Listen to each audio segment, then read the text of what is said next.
नमस्कार दोस्तों, आज सोशल मीडिया के माध्यम से बहुत दुख के साथ बोलना पड़ता है कि जिस देश की लोकतंत्र व्यवस्था खतरे में हो। और लोकतंत्र के मतलब क्या होता है? जब हम अपनी मांग शांतिपूर्ण तरीके से मांगते हैं और उस पर यदि पुलिसिया जुल्म किया जाए तो यह हम मान लेते हैं कि लोकतंत्र खतरे में है। आज हमारे लाखों छात्र जंतर मंतर पर धरना पर बैठे हुए हैं। जंतर मंतर ऐसा जगह है जहां शांतिपूर्ण प्रदर्शन होता है और शांतिपूर्ण प्रदर्शन में सभी सभ्य परिवार के छात्र और छात्राएं अपनी मांग को लेकर वहां मौजूद है। लेकिन विडंबना यह है कि जिस मांग के लिए हम उस जंतर मंतर पर एकत्र हुए और अपनी मांग को सरकार के कानों तक पहुंचाने का काम करते हैं, उस धरना प्रदर्शन को भारत के कुछ अक्षुब्य नेताओं के द्वारा, कुछ देशद्रोहियों के द्वारा और बोला जा रहा है कि पाकिस्तानी है, कोई बोलता है बांग्लादेशी है, कोई बोलता है कि आतंकवादी है, कोई बोलता है कि गुंडा है। यदि हमारे और आपका बेटा यदि प्रदर्शन करे और अपनी मांग मांगे शांतिपूर्ण, तो क्या वह आतंकवादी हो सकता है? क्या आतंकवादी की परिभाषा क्या है कि शांतिपूर्ण प्रदर्शन करने वाला आतंकवादी वही होगा। और जो चोर लुटेरा है, जो देश को लूटता है, जो समाज को लूटता है, जो अपने विभाग को लूटता है, वह एकदम बहुत सभ्य व्यक्ति हो जाता है। जिस तरह से जंतर मंतर पर महिलाओं को मारा गया पुरुषों के द्वारा, महिलाओं के द्वारा नहीं, पुलिस पुरुष के द्वारा, और वह मारने के बाद मुस्कुराता है, हंसता है, क्या वह पुलिस हो सकता है? क्या जो सभ्य पुलिस है वह छात्रों पर लाठीचार्ज नहीं करेगा। लेकिन यहां पर सभ्य पुलिस को चलता कहां है? यहां तो असभ्य पुलिस है, क्रूर पुलिस है, जिसको अपने बाल बच्चा से मतलब नहीं है, अपने छात्रों से मतलब नहीं है। वह छात्रों के बेरहमी से पीटता है, लड़कियों के मारता है। जिस तरह से वीडियो देखा गया कि लड़कियों के शरीर पर चढ़ के उसको और किस तरह से कपड़ा फाड़ रहा है, यह बहुत दुखद घटना है। माननीय देश के प्रधानमंत्री को यह समझना चाहिए कि जब यह आंदोलन एक विशाल रूप है और एक छोटे से मांग देश के शिक्षा मंत्री को इस्तीफा से लेकर हुआ है, तो क्यों नहीं इस्तीफा देते हैं? पहले जवाहरलाल नेहरू के शासनकाल में लाल बहादुर शास्त्री रेल मंत्री थे और उन एक बार मालगाड़ी का एक डब्बा डिरेल हो गया। विपक्ष ने कहा कि रेल मंत्री को इस्तीफा दे देना चाहिए और तत्काल इस्तीफा सौंप दिए। क्या उस तरह के नेता लोग आज नहीं है? उस तरह के नेता कैसे थे? लाल बहादुर शास्त्री जब प्रधानमंत्री थे और उनके बेटा उनका गाड़ी लेके एक बार मार्केट में चले गए, लाल बहादुर शास्त्री को पता चला, उन्होंने कुछ नहीं बोला। आने के बाद अपने पीओ को बुलाए और पीए से बोले कि पता करो ड्राइवर से कितना किलोमीटर गाड़ी चला, और उस गाड़ी जितना किलोमीटर चला उसका पैसा अपने सरकारी फंड से जो उनको पेमेंट मिलता था उस पेमेंट से कटवा दिए। ऐसे ही देश आजाद नहीं हुआ था। लेकिन आज, पहले देश अंग्रेजों के चंगुल में था, आज देश मनुवादियों के चंगुल में है। समय वही हो गया है। आप अपनी मांग को मांग नहीं सकते हैं, सड़क पर धरना प्रदर्शन कर नहीं सकते हैं, तो फिर हम करेंगे क्या? क्या अपने घर में चुपचाप बैठ जाएं? सरकार जो करेगी वो अच्छी बात है। पटना में देखे होंगे, पटना में प्रदर्शन हो रहा था और पटना में एक पुलिस अफसर ने अपने पुलिस को बोला कि यदि पीछे घूम जाओगे, नहीं मारोगे तो तुम लोग की नौकरी खतरा में है, तुम लोग हम बर्बाद कर देंगे। क्या इस तरह के अफसर की भाषा होनी चाहिए? और वह आपका बेटा नहीं हो सकता है क्या, जो अपनी मांग के लिए रोड पर शांतिपूर्ण प्रदर्शन करता है? क्या आपका बेटा नहीं हो सकता है? नहीं, आपका बेटा नहीं हो सकता है। आपका बेटा तो विदेश में पढ़ता है। आप लोग के पास पैसा की तो कमी है नहीं। पैसा तो उसके पास कमी है जो पुलिस सिपाही में है, जो क्लर्क है, जो कर्मचारी है, उसका ना बेटा मांग करेगा। नेता के बेटा क्या भारत में पढ़ता है क्या? कौन नेता के बेटा भारत में पढ़ता है? सब विदेश में पढ़ता है। उसका पैसा कहां से आता है? आप बिहार सरकार में देखिएगा, एक एक अफसर के पास करोड़ों रुपए के संपत्ति का पता चलता है। वो भ्रष्टाचार नहीं है, वह आतंकवादी नहीं है, वह देशद्रोही नहीं है। लेकिन जब हम आंदोलन करेंगे, हम अपनी मांग को मांगेंगे, तो देशद्रोही हो जाएंगे। जिस तरह भारत की स्थिति बनी हुई है, क्या भारत में जंतर मंतर पर जो प्रदर्शन हो रहा है उसका कोई नेतृत्व करता है? नहीं, यह छात्रों का आक्रोश है। पूरे भारत में जगह जगह छात्र प्रदर्शन कर रहे हैं। एक बार गुस्सा जब फूटता है ना, तो जेपी आंदोलन जैसे दिख रहा है कि जेपी मूवमेंट जैसे था 1974, वही जेपी मूवमेंट देखने को मिल रहा अभी। और सरकार बर्बरता पूर्वक लाठियों से सीआरपीएफ लगाकर, क्या छात्रों पर सीआरपीएफ लगाना उचित है? क्या छात्रों पर सेना लगाना उचित है? पटना यूनिवर्सिटी में देखिए, ताकि एसएसबी का पोस्ट लगाया गया है। जब छात्रों पर सीआरपीएफ लगाया जाए, छात्रों पर एसएसबी लगाया जाए, छात्रों पर सेना के जवान लगाया जाए, तो समझिए कि देश की स्थिति क्या है। देश नाजुक स्थिति में गुजर रहा है। यदि आपके बेटा को सीआरपीएफ के जिम्मे सौंप दिया जाए, तो समझिए कि देश की स्थिति क्या नाजुक स्थिति में है। लेकिन देश के प्रधानमंत्री आज भी कान में तेल डाल के सोए हुए हैं। उनको देश जल रहा है, उनसे मतलब नहीं है।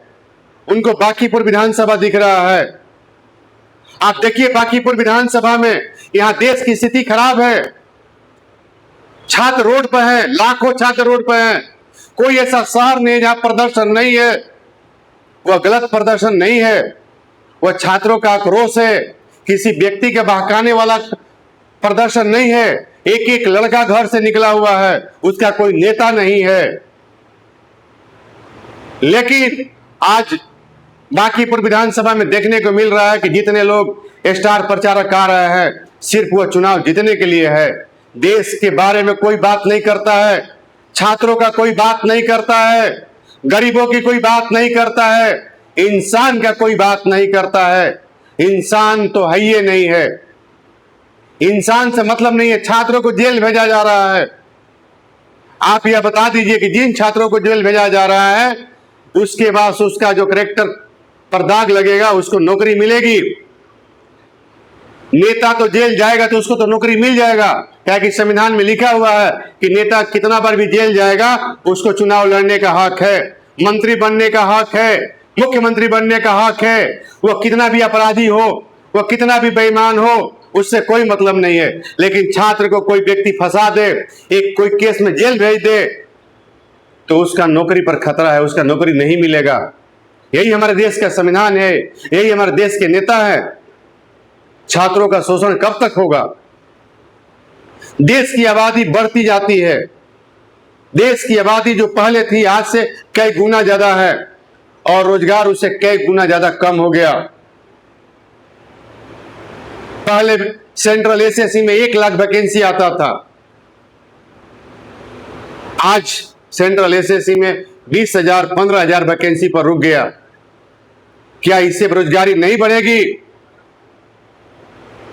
देश में डॉक्टरों की कमी है। अच्छे अच्छे डॉक्टर चुन कर नहीं जाते हैं। यदि डॉक्टर अच्छे अच्छे चुन कर नहीं जाएंगे तो हमारे देश की स्थिति क्या होगी? हमारे देश में आज जो स्वास्थ्य विभाग है, इतनी महंगा है कि एक गरीब इंसान इलाज के बिना कम उम्र में अपना जीवन त्याग देता है। लेकिन सरकार को यह मतलब नहीं है, सरकार को मूलभूत सुविधा से मतलब नहीं है, सरकार को किसी चीज से मतलब नहीं है। मैं सरकार में बनूं चाहे आप बने, आपको सौंपा गया देश का गति कि देश कैसे चलेगा, देश का विकास कैसे होगा, गरीब इंसान, छात्र, युवा सब आपके ऊपर निर्भर है और आप अपने पार्टी के ऊपर निर्भर हैं। आप एक पार्टी को मदद करते हैं सिर्फ, और पूरा देश का इंसान आप पर विश्वास करता है। क्या यह शर्म की बात नहीं है? सरकार यदि युवा की मांग है कि शिक्षा मंत्री को इस्तीफा दे देना चाहिए, तो हम इतना बेइज्जत क्यों होंगे? क्यों नहीं इस्तीफा दे देते हैं? इसका क्या कारण है? यदि इस्तीफा देने से देश की शांति व्यवस्था बहाल हो जाए तो इस्तीफा देने में क्या लगता है? ये कौन सी इज्जत प्रतिष्ठा की बात है? ये कौन सी इज्जत प्रतिष्ठा की बात है कि मेरा इज्जत खराब हो जाएगा? आप जनता के नौकर है, जनता के राजा नहीं है, जनता के नौकर है, लेकिन आप राजा हैं। वोटिंग चुनाव जीत के आपको आम जनता से मतलब नहीं है, छात्र से मतलब नहीं है, आपको मतलब है गद्दी से। किस तरह हम शासन करें, लोगों को किस तरह से जुल्म करें। आज सीआरपीएफ के जवान जंतर मंतर पर लगा दिया गया है। आप बताइए कि देश में यदि सीआरपीएफ लगा दिया जाए तो आतंकवादियों के लिए क्या लगाया जाएगा? यदि देश में छात्रों के लिए एसएसबी का फोर्स लगा दिया गया तो आतंकवादियों के लिए कौन सा फोर्स लगाया जाएगा? जो हमारे भोले भाले बच्चे जो तैयारी करते हैं परीक्षा के, उसके लिए यदि सेना का जवान लगा दिया जाए तो देश के आतंकवादियों के लिए कौन सा सेना लगाइएगा आप? यह शर्म की बात है कि आज हमारे छात्रों के ऊपर, भोले भाले नौजवान के ऊपर जिस तरह से कार्रवाई हो रही है और उनको जेल भेजा जा रहा है, मारा जा रहा है, यह शर्म की बात है। सरकार को सर्वदलीय बैठक करनी चाहिए। जिस तरह से अन्ना हजारे उस समय अनशन पर थे और यही बीजेपी की सरकार थी, बीजेपी की सरकार विरोध में थी और मनमोहन सिंह की सरकार थी, बीजेपी की सरकार ने अन्ना का समर्थन किया और कांग्रेस ने वहां अपना दल भेजकर अनशन तोड़वाने की मांग की। पूरे देश में आंदोलन चल रहा था, लेकिन जब वह अनशन खत्म हुआ, बीजेपी की सरकार आई, अन्ना हजारे विलुप्त हो गए। देश में क्या करप्शन नहीं है? देश में कानून बनाने से करप्शन नहीं खत्म होगा। कानून तो नेता के ऊपर भी है। नेता शपथ खाता है, शपथ खाने के बाद अगले दिन से उसका ईमानदारी खत्म हो जाती है। आप हमको बता दीजिए कि कितने प्रतिशत ईमानदार नेता देश में है? आप संसद भवन में जब सत्र चलता है तो एक दिन का करोड़ों रुपया खर्च होता है, लेकिन मुद्दा की बात कहां होती है? किस मुद्दा की बात होती है? देश में बेरोजगारी बढ़ी है, उसका समाधान होगा कि नहीं? विपक्ष यदि मांग उठाएगा तो सत्तारूढ़ दल उसका बात नहीं सुनेगा। विपक्ष को तो करना चाहिए कि हम सत्ता में आए हैं, यदि हम सत्ता में आए तो मेरी बात जो होनी चाहिए, हम क्या करेंगे, वह अपना थिंकिंग बोलेंगे। कि क्या हम ये बोलेंगे कि मेरे दादा परदादा क्या किए? हम 20 साल 50 साल पहले की बात करेंगे। सत्ता मुझे मिला है, मैं अपना काम करूंगा कि देश कैसे आगे बढ़ेगा, रोजगार कैसे बढ़ेगी, महंगाई कैसे रुकेगी, इस पर विचार नहीं है। जब सत्र चलता है तो जवाहरलाल नेहरू की बात होगी, सत्र चलता है तो इंदिरा गांधी की बात होगी, और जवाहरलाल नेहरू का जैसा तो कोई नेता है, प्रधानमंत्री नहीं मिलेगा। आजादी के समय कुछ नहीं था, बड़ा बड़ा परियोजना, नदी घाटी परियोजना, बड़े बड़े उद्योग, जिस उद्योग के नाम पर आज शहर बसा है, बोकारो, राउरकेला, दुर्गापुर, भिलाई, इस तरह बड़े बड़े शहर को तो उनके जैसा व्यक्ति कहां मिलेगा। मैं उस व्यक्ति के नाम लेना नहीं चाहता हूं। मैं माननीय प्रधानमंत्री से बोलना चाहता हूं, क्या उस व्यक्ति का शिकायत करने से आपका देश डेवलप कर जाएगा? देश डेवलप करने की यही तरीका है।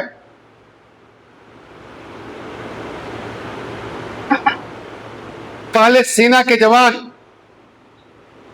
कोई नेता का बेटा नहीं जाता था, उसमें नहीं जाता है, कोई मंत्री के बेटा नहीं जाता है, कोई आईएएस, आईपीएस और बड़े बड़े इंजीनियर के बेटा सेना में नहीं जाता है। सेना में कौन जाता है? ठेला वाला के बेटा, रिक्शा वाला के बेटा, क्लर्क के बेटा, कर्मचारी के बेटा, किसान के बेटा, मजदूर के बेटा मेहनत करके और सेना में जाता है, देश में लड़ने के लिए और अपने घर के पालन पोषण के लिए। लेकिन आज सेना 4 साल के लिए कर दिया गया। देश के प्रधानमंत्री को और देशों से सीख लेना चाहिए। जिस देश में 2-2 साल, 3-3 साल प्रशिक्षण दिया जाता है सेना को, और मेरे देश में 4 साल में रिटायरमेंट होता है। जब हम 4 साल में रिटायरमेंट हो जाएंगे तो हम क्यों ऐसा काम करेंगे देश के लिए? आप देश को कमजोर कर रहे हैं। यदि आप इतनी ईगो में हैं, आप देश के किसी की बात नहीं सुनना चाहते हैं। हम समझ रहे हैं कि लगातार सत्ता मिलने के बाद व्यक्ति को देश के बारे में कुछ समझ में नहीं आता है, लेकिन समझना चाहिए और शास्त्री को रखना चाहिए। विपक्ष से भी सलाह लेना चाहिए। देश का प्रधानमंत्री वही अच्छा होता है, देश के नेता वही अच्छा होता है जो विपक्ष से भी सलाह लेकर और देश के बारे में सलाह ले कि हमको क्या करना चाहिए, कौन सा ऐसा प्रोजेक्ट लाया जाए कि हमारा देश और डेवलप करे। पक्ष और विपक्ष लोकसभा में होता है, सदन में होता है। पक्ष और विपक्ष देश को डेवलप करने में नहीं होता है। देश को डेवलप करने के लिए इंसान होता है, पार्टी नहीं होती है। देश रहेगा तभी आपकी पार्टी चलेगी, देश रहेगा तब आप स्वतंत्र रूप से बोल सकते हैं। आज तो मीडिया वाले भी स्वतंत्र रूप से नहीं बोलते हैं, मीडिया वाले भी चाटकुर्ता हो गए हैं। मीडिया को देश से मतलब नहीं है। आज जिस तरह से देश में आंदोलन हो रहा है, कहीं मीडिया का कवरेज नहीं है। क्या रह गया है? ये समझ में नहीं आ रहा है कि आज के युवा वर्ग करे तो क्या करे। मैं सरकार से यही आग्रह करना चाहता हूं कि देश के छात्रों को ध्यान में रखते हुए देश की अखंडता को बनाए रखने के लिए आप छात्रों के साथ समझौता करें। यदि शिक्षा मंत्री का इस्तीफा भी लेना पड़े, और इस्तीफा लेने के लिए ही आंदोलन हो रहा था, क्यों नहीं इस्तीफा हम ले लेते हैं। लेकिन छात्रों पर जुल्म न करें, छात्रों पर सीआरपीएफ के जवानों से लाठी से ना पिटवाएं, उसके शरीरों पर मत कुचलवाएं। बोट जूता पहन के शरीर पर कुचलता है सीआरपीएफ के जवान। वह फोर्स नहीं है, वह इंसान नहीं है, वह हैवान है जो छात्रों के शरीर पर लाठी और बूट से मारते हैं। 5%, 10% इंसान बचा हुआ है, और जो इंसान बचा हुआ छात्रों के इस तरह से नहीं मरता है। छात्रों का हड़काता है डंडा लेके। हम कह सकते हैं कि आंदोलन होगा तो उग्र होती है, छात्रों को डंडा से हल्का नोक झोंक दिया जाता है जिससे वह डरे, लेकिन छात्रों के शरीर पर, छाती पर चढ़ के और बूट से रगड़ा नहीं जाता है। छात्रों को गोली नहीं मारा जाता है। जंतर मंतर पर 3 दिन पहले एक लड़की मरी है, और ऐसा तो देखने, अभी तो सुनने में है, तो और क्या हो सकता है, हुआ होगा, वह आपको न्यूज नहीं मिलेगा। पटना में जिस तरह से छात्रों को मारा गया, आंसू गैस के गोला छोड़ा गया, लगता है कि आतंकवादी बिहार में प्रवेश कर गया है। वाटर कैनन का प्रयोग किया गया। क्या दे बिहार है, क्या बिहार है। और ऐसे भी बिहार में क्या बोल सकते हैं। यहाँ के लड़का जो है अपने बदौलत पढ़ता है, अपने बदौलत नौकरी लेता है, सरकार के बदौलत नहीं। यहाँ सरकार की कोई सुविधा नहीं है। बिहार में एक ही सुविधा है, आप आइए और रूम लेकर पढ़िए, और कोई सुविधा नहीं है।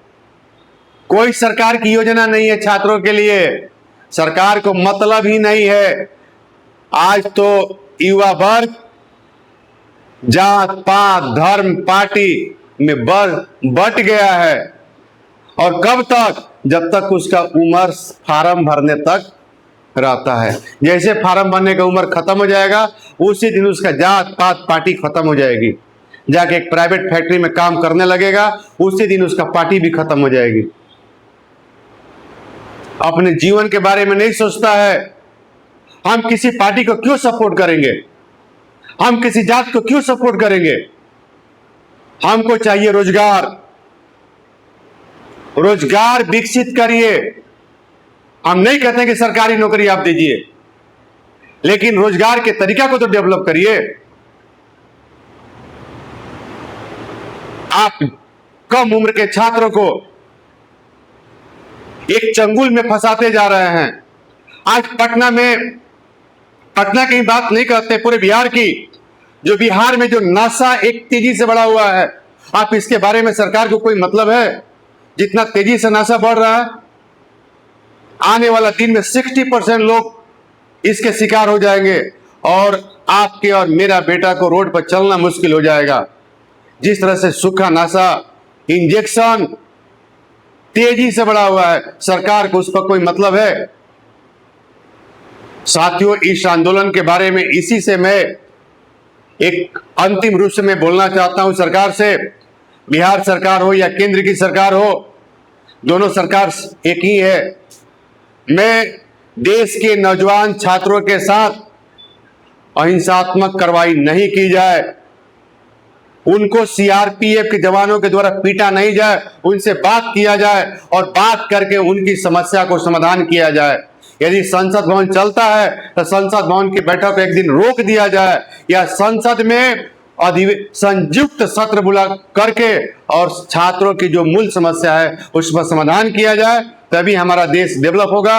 नहीं तो हमारा देश आज बर्बाद होते जा रहा है, और आगे दिन में हम नहीं कह सकते हैं कि देश कहाँ जाएगा।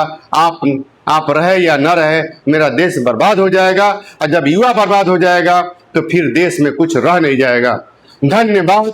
जय भारत, जय वंदे मातरम। देश के अखंडता, देश का धर्मनिरपेक्ष और देश के जो शांति प्रिय है यह बहाल हो। हम यही कामना करते हैं कि हमारा देश अखंड है और सभी धर्म को मानने वाला है, मानना चाहिए।